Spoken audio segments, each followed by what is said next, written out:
Hello বন্ধুরা, আমার নাম অনিক। আমি আমাদের গ্রামের পাশের শহর চন্দননগরে থাকি।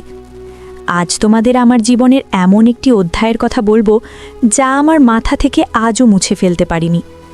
আমাকে এখন ৩২ বছরের কোঠায় ধরা যায়, কিন্তু যেই সময়ের কথা বলছি তখন আমি কেবল ১৭তে পা দিয়েছি। একটা ছোকরা যার চোখে ছিল হাজার স্বপ্ন আর অদম্য কৌতূহল। গল্পের শুরুটা হয়েছিল আমার মামি শর্মিলাকে ঘিরে। কি দারুণ সুন্দরী ছিল সে! মায়াবী মুখ, টানা টানা চোখ আর ঠোঁটের কোণে লেগে থাকতো এক মিষ্টি হাসি।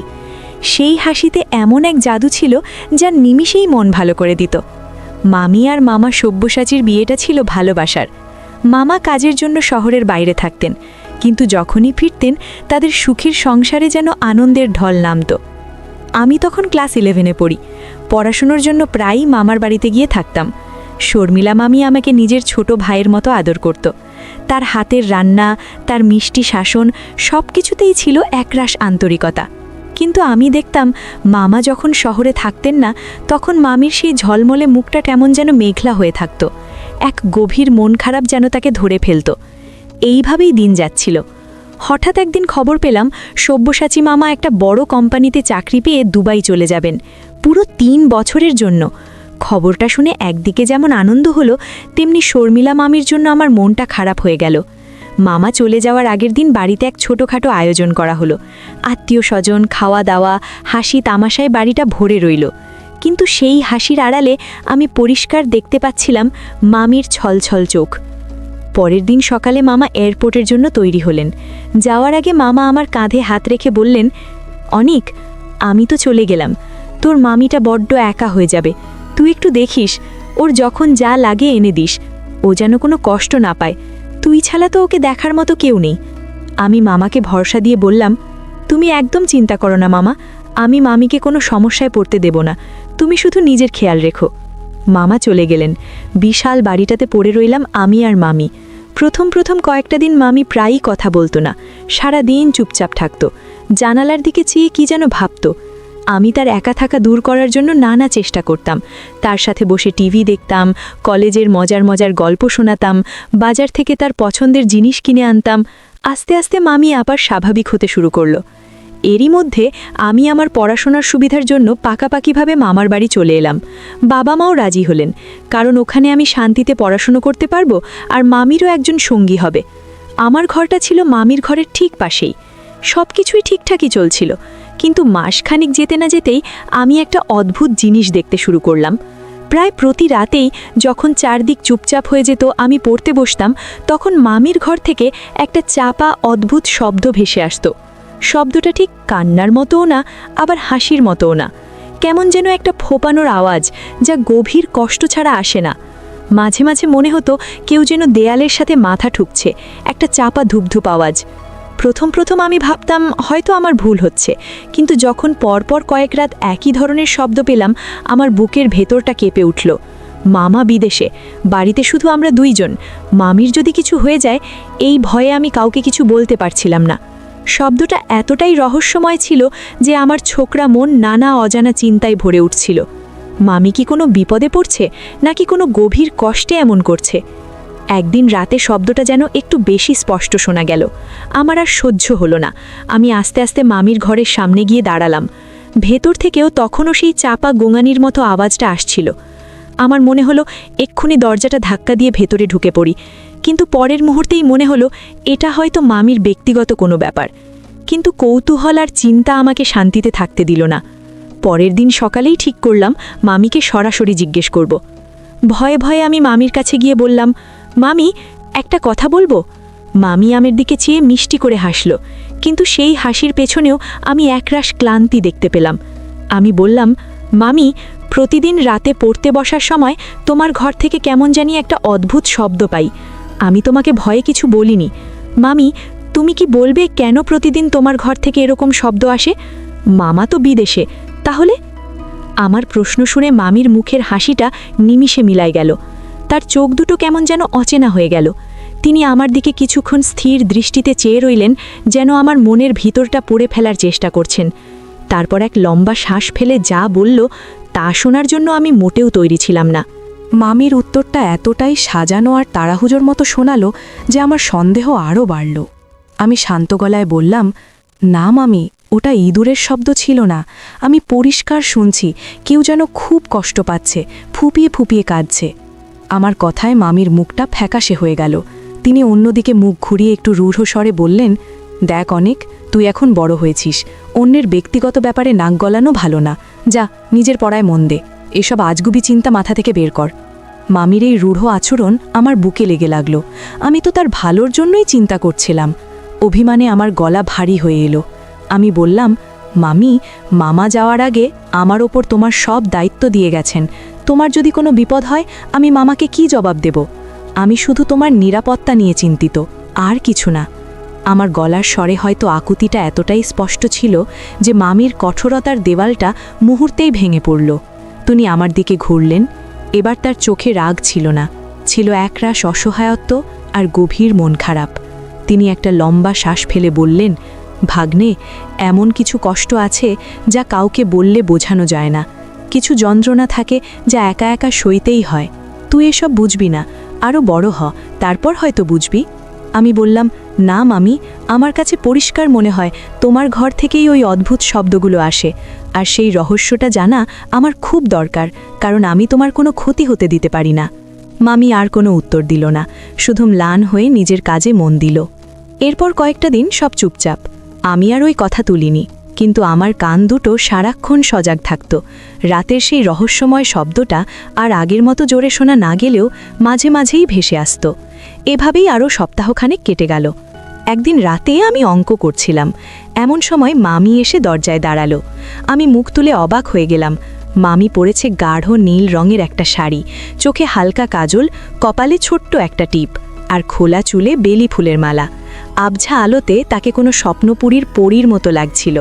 আমি মুগ্ধ হয়ে বললাম, মামি, তোমাকে যা লাগছে না, আজ কোথায় যাচ্ছ তা কি? মামি দরজায় হেলান দিয়ে একটা মন খারাপের হাসি হেসে বলল, যাব আর কোথায় ভাগ্নে, এই চার দেওয়ালি তো এখন আমার জগৎ। কোথাও যাওয়ার নেই, কেউ দেখারও নেই, তবুও মাঝে মাঝে মন চায়, তাই একটু সাজি, নিজের মনকেই সান্ত্বনা দেই। মামির গলার স্বরে এমন এক গভীর শূন্যতা ছিল যা আমার ছোকরা মনটাকেও নাড়া দিয়ে দিল। আমি বললাম, কে বলল দেখার কেউ নেই? আমি তো আছি, সত্যি বলছি মামি। মামা যদি আজ তোমাকে দেখতেন, তাহলে হয়তো দ্বিতীয়বার তোমার প্রেমে পড়ে যেতেন। আমার কথা শুনে মামি খিলখিল করে হেসে উঠল। বহুদিন পর তার এমন প্রাণ খোলা হাসি শুনলাম। তিনি আমার কাছে এগিয়ে এসে বললেন, তুই খুব দুষ্টু হয়েছিস অনিক, অনেক কথা শিখে গেছিস। একটু থেমে আমার চোখের দিকে সরাসরি চেয়ে তিনি জিজ্ঞেস করলেন, আচ্ছা ভাগ্নে, একটা কথা কও তো, এই যে আমি এত সুন্দর করে সাজলাম, এর বদলে তুই আমাকে কিছু দিবি না? আমি অবাক হয়ে বললাম, আমি তোমাকে কি দেব মামি, আমার তো কিছুই নেই। মামি আমার আরও কাছে এগিয়ে এলো। তার চোখ দুটো চিকচিক করছিল। তিনি ফিসফিস করে বললেন, তোর কাছে যা আছে তা আর কারো কাছে নেই। তুই আমাকে একটু সঙ্গ দিতে পারবি না অনেক? আমার খুব একা লাগে অনেক, ভীষণ একা। মামির গলার স্বরে যে আকুতি ঝরে পড়ছিল, তাতে আমার ভেতরটা দুমড়ে মুচড়ে গেল। সেই রাতে আমি প্রথম বুঝতে পারলাম, আমার মামি বাইরে থেকে যতটা শক্ত, ভেতর থেকে ঠিক ততটাই একা আর ভঙ্গুর। তার এই সাজগোজ, এই হাসি, সব কিছুই হয়তো তার ভেতরের বিশাল শূন্যতাটাকে ঢাকবার একটা মরিচ চেষ্টা। আর তখনই আমি ঠিক করলাম, যেইভাবেই হোক মামির ঘরের ওই রহস্যময় শব্দের পেছনের কারণ আমাকে জানতেই হবে। তার একাকিত্বের সঙ্গী যদি হতে না পারে, তার কষ্টের কারণটা তো অন্তত জানতে হবে। তাই পরের দিন আমি আবার মামিকে সরাসরি বললাম, মামি, আমি আর পারছি না। তোমার ঘর থেকে কিসের শব্দ হয়, আর তুমি কি করো ঘরের মধ্যে, তা আমাকে বলতেই হবে। আমার জেদ দেখে মামি কিছুক্ষণ চুপচাপ রইল। তারপর আমার চোখের দিকে স্থিরভাবে চেয়ে বলল, সত্যি জানতে চাস অনিক? আমি কর্কশ গলায় বললাম, হ্যাঁ মামি, আমি জানতে চাই। শেষমেশ মামি যেন হার মানলেন। তিনি একটা লম্বা শ্বাস ফেলে বললেন, ঠিক আছে, তুই যখন কিছুতেই শুনবি না, তাহলে শোন। এই শব্দের রহস্য যদি জানতে চাস, তাহলে আজ রাতে তোকে আমার ঘরে থাকতে হবে, একেবারে গভীর রাত পর্যন্ত। কি ভাগ্নে, পারবি থাকতে? মামির প্রস্তাবে আমার বুকের ভেতরটা ধড়াস করে উঠে গেল। অজানা ভয় আর তীব্র কৌতূহলের এক অদ্ভুত মিশ্রণ আমাকে ধরে ফেলল। আমি এক মুহূর্ত দেরি না করে উত্তর দিলাম, হ্যাঁ মামি, আমি পারব। আমি অবাক হয়ে বাক্সটার দিকে তাকালাম। একটা সাধারণ বাক্স থেকে কিভাবে এমন রহস্যময় শব্দ আসতে পারে? মামি বাক্সটা আমার হাতে দিয়ে বললেন, খোল। আমি কাপা হাতে বাক্সটা খুললাম। ভেতরে মুলতান মাটির ওপর রাখা ছিল একটা ছোট্ট পুরনো টেপ রেকর্ডার আর কয়েকটা ক্যাসেট। আমি অবাক হয়ে মামির দিকে তাকালাম। মামি চোখের জল মুছতে মুছতে বললেন, তোর মামা যখন প্রথমবার কাজের জন্য বাইরে গিয়েছিল তখনই রেকর্ডারটা আমাকে দিয়ে গিয়েছিল।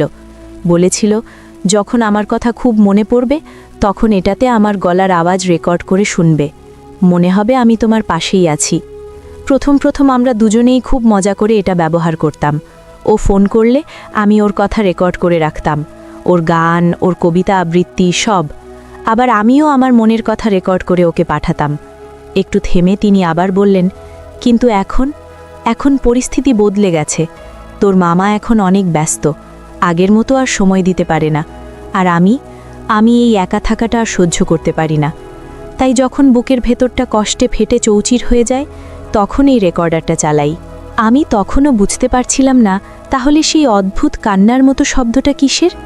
মামি আমার মনের কথা বুঝতে পেরেই যেন বললেন, শুধু তোর মামার গলার আওয়াজ না অনিক, এই ক্যাসেটগুলোতে আমার কান্নাও রেকর্ড করা আছে। যখন আমার খুব কষ্ট হয়, যখন মনে হয় এই পৃথিবীতে আমার কষ্টের কথা শোনার মতো কেউ নেই, তখন আমি নিজের কান্না, নিজের আর্তনাদ রেকর্ড করি।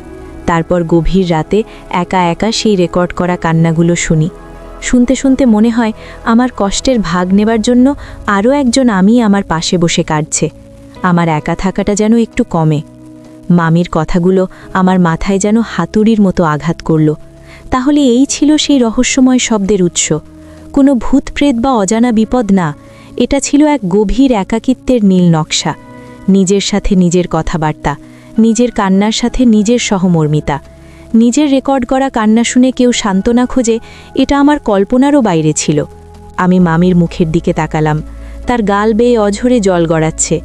সেই মুহূর্তে আমার মনে হলো পৃথিবীর সবচেয়ে অসহায় মানুষটা আমার সামনে বসে আছে। আমি আর নিজেকে সামলাতে পারলাম না। তার কষ্টটা যেন আমার বুকেও এসে বিঁধল। মামি ফুপিয়ে উঠে বললেন, তুই হয়তো ভাবছিস আমি পাগল হয়ে গেছি, তাই না অনিক? কিন্তু বিশ্বাস কর, এই উপায়টা ছাড়া আমার আর কোনো রাস্তা ছিল না। এই শব্দগুলোই আমার রাতের সঙ্গী, এই কান্নাগুলোই আমার বেঁচে থাকার সান্ত্বনা। তার কথা শুনে আমার সব জগৎ যেন ওলটপালট হয়ে গেল। আমি ভাবতেই পারছিলাম না যে মামিকে আমি সারাদিন হাসি খুশি দেখি, তার ভিতরে এত গভীর একটা ক্ষত লুকিয়ে আছে। সেই রাতে সেই বন্ধ দরজার ওপারে আমি শুধু একটা রহস্যের সমাধান পেলাম না, পেলাম একাকিত্বের এক ভয়ঙ্কর রূপের পরিচয়। শর্মিলা মামির কথাগুলো আমার ছোকরা মনের ওপর এক গভীর দাগ ফেলে গেল। নিজের রেকর্ড করা কান্না শুনে একাকিত্ব দূর করার এমন করুণ উপায় থাকতে পারে তা আমার ভাবনারও বাইরে ছিল। সেই মুহূর্তে আমার মনে হলো আমি যেন হঠাৎ করে অনেক বড় হয়ে গেছি। মামির ভেতরের শূন্যতাটা আমি যেন নিজের চোখে দেখতে পাচ্ছিলাম। তার প্রতি আমার মনে যে সামান্য কৌতূহল বা সন্দেহ ছিল তা মুহূর্তে ধুয়ে মুছে গিয়ে সেখানে জন্ম নিল গভীর সহানুভূতি আর শ্রদ্ধা। আমি মামির দিকে তাকালাম। তিনি তখনও ফুপিয়ে ফুপিয়ে কাঁদছিলেন। তার কাঁপা কাঁপা শরীরটা দেখে আমার মনে হলো এখনই হয়তো তিনি ভেঙে পড়বেন। আমি কি করব বুঝতে পারছিলাম না। কোনো সান্ত্বনার ভাষাই আমার জানা ছিল না যা তার এই গভীর ক্ষতটাকে একটুও সারিয়ে তুলতে পারে। আমি খুব আস্তে করে তার হাতটা ধরলাম। আমার স্পর্শ পেয়ে মামি চমকে আমার দিকে তাকালেন। তার ছলছলে চোখে ছিল রাজ্যের বিস্ময়। আমি নরম গলায় বললাম, মামি, তুমি পাগল নও, তুমি খুব একা, খুব। আমি আগে বুঝতে পারিনি, আমাকে মাফ করে দিও। আমার কথায় মামির কান্না যেন আরও বেড়ে গেল। তিনি এবার আর নিজেকে সামলাতে পারলেন না। আমার কাঁধে মাথা রেখে শিশুর মতো কাঁদতে লাগলেন। আমি চুপ করে তার মাথায় হাত বুলিয়ে দিতে লাগলাম। সেই রাতে কোনো কথা দিয়ে না, শুধু নীরব উপস্থিতি দিয়েই আমি তার কষ্টের সঙ্গী হবার চেষ্টা করছিলাম। অনেকক্ষণ পর মামির কান্না একটু থামল। তিনি কাঁধ থেকে মাথা তুলে ভেজা চোখে আমার দিকে চেয়ে বললেন, আজ আমার ভেতরের এত বড় একটা বোঝা নেমে গেল অনিক। এই কথাটা আমি কাউকে বলতে পারিনি। সবাই ভাবত আমার কিসের অভাব, কিন্তু মনের অভাবটা যে কত বড় তা কে বুঝবে। আমি তার হাতটা আরও শক্ত করে ধরে বললাম, আমি বুঝব মামি, আমি। আজ থেকে তুমি আর একা নও। যখনই তোমার কষ্ট হবে, যখনই তোমার একা লাগবে, তুমি আর ওই রেকর্ডারের কাছে যাবে না, তুমি আমার কাছে আসবে। আমি তোমার সব কথা শুনব। তোমার যদি কাঁদতে ইচ্ছে করে আমার সামনে কাঁদবে। আমি হয়তো তোমার কষ্ট কমাতে পারবো না, কিন্তু তোমার কষ্টের ভাগ তো নিতে পারবো। আমার কথা শুনে মামির মুখে এক চিলটে লাল হাসি ফুটে উঠল। তিনি আমার মাথায় হাত রেখে বললেন, তুই এত তাড়াতাড়ি এত বড় হয়ে গেলি কিভাবে ভাগ্নে? সেই রাতের পর থেকে আমাদের মামি ভাগ্নের সম্পর্কটা যেন এক নতুন মাত্রা পেল। আমি আর শুধু তার ভাগ্নে ছিলাম না, হয়ে উঠলাম তার সবচেয়ে কাছের মানুষ, তার মনের কথা শোনার একমাত্র মানুষ। আমি আমার পড়াশোনার রুটিন বদলে ফেললাম। দিনের একটা নির্দিষ্ট সময় আমি মামির সাথে কাটাতাম। কখনো ছাদে গিয়ে তার সাথে গাছপালার যত্ন নিতাম, কখনো রান্নাঘরে গিয়ে তার সাথে গল্প করতে করতে রান্নার কাজে সাহায্য করতাম, আবার কখনো পুরনো দিনের বাংলা সিনেমা চালিয়ে দুজনে একসাথে বসে দেখতাম আর হাসতাম। আমি দেখলাম মামিও আস্তে আস্তে বদলাচ্ছেন। তার মুখের সেই মেঘলা ভাবটা কেটে এক ধরনের স্নিগ্ধতা ফিরে আসছে। রাতের বেলা তার ঘর থেকে আর কোনো রহস্যময় শব্দ আসত না। তার বদলে মাঝে মাঝে ভেসে আসত গুনগুন করে গান গাওয়ার সুর অথবা টিভির হালকা আওয়াজ। একদিন বিকেলে আমরা ছাদে বসে চা খাচ্ছিলাম। মামি হঠাৎ বলে উঠলেন, জানিস অনিক, আজ তোর মামা ফোন করছিল। অনেকদিন পর ওর সাথে মন খুলে কথা বললাম। ওকে বললাম, আমি এখানে একা ঠিকই, কিন্তু একদম একা না। ওর ভাগ্নেটা আমার খুব খেয়াল রাখে। এই কথা বলতে গিয়ে তার গলাটা খুশিতে চিকচিক করে উঠল। আমি দেখলাম মামির সেই পুরনো মায়াবী হাসিটা আবার ফিরে এসেছে। কয়েক মাস পর একদিন ঘর গোছাতে আমি সেই পুরনো কাঠের সিন্দুকটার দিকে তাকালাম। কৌতূহলবশত আমি মামিকে জিজ্ঞেস করলাম, মামি, ওই টেপ রেকর্ডারটার কি হলো? মামি আমার দিকে চেয়ে হাসলেন। তারপর সিন্দুকটা খুলে সেই ছোট্ট বাক্সটা বের করে আনলেন। তিনি বাক্সটা খুলে রেকর্ডারটা হাতে নিলেন, তারপর একটা নতুন ফাঁকা ক্যাসেট বের করে সেটার ভেতরে ঢোকালেন। আমি অবাক হয়ে বললাম, কি করবে ওটা দিয়ে? রেকর্ড বাটনে চেপে মাইক্রোফোনটা মুখের কাছে নিয়ে হাসি মুখে বললেন, হ্যালো সব্যসাচী, শুনতে পাচ্ছ? আমি শর্মিলা। আজ আমাদের ছাদের গাছে প্রথম বেলি ফুটেছে। কি সুন্দর গন্ধ! আর অনিক আজ পরীক্ষায় খুব ভালো ফল করেছে। আমরা আজ একসাথে বসে তোমার পছন্দের পায়েস রান্না করছি। তুমি ফিরে এলে তোমাকেও খাওয়াবো। আমরা এখানে খুব ভালো আছি, খুব। তার গলার স্বরে কোনো কান্না ছিল না, ছিল একরাশ ভালোবাসা আর নতুন করে বেঁচে থাকার আনন্দ। তিনি আর তার নিজের কান্না রেকর্ড করছিলেন না, রেকর্ড করছিলেন জীবনের ছোট ছোট আনন্দের মুহূর্তগুলো তার প্রিয় মানুষটার জন্য। বন্ধুরা, এই ছিল আমার জীবনের সেই অধ্যায়ের গল্প। সেদিন আমি বুঝতে পেরেছিলাম মানুষের সবচেয়ে বড় অসুখ হলো একা থাকা, আর তার একমাত্র ওষুধ হলো নিঃস্বার্থ সঙ্গ আর একটু সহমর্মিতা। মামির ঘরের রহস্যময় শব্দের পেছনে কোনো ভয়ঙ্কর কিছু ছিল না, ছিল শুধু একজন একা মানুষের অব্যক্ত যন্ত্রণা। আমি পেরেছিলাম সেই যন্ত্রণার ভাগ নিতে, আর তাতেই যেন এক নতুন ভোরের আলো ফুটে উঠেছিল আমাদের সেই ছোট্ট সংসারে। তো বন্ধুরা, আজকে এই পর্যন্তই। গল্পটা যদি তোমাদের ভালো লেগে থাকে তাহলে অবশ্যই একটা লাইক দিয়ে আমাদের চ্যানেলটা সাবস্ক্রাইব করে রেখো। দেখা হবে পরের ভিডিওতে নতুন কোনো কাহিনী নিয়ে। সেই পর্যন্ত সবাই সুস্থ থেকো।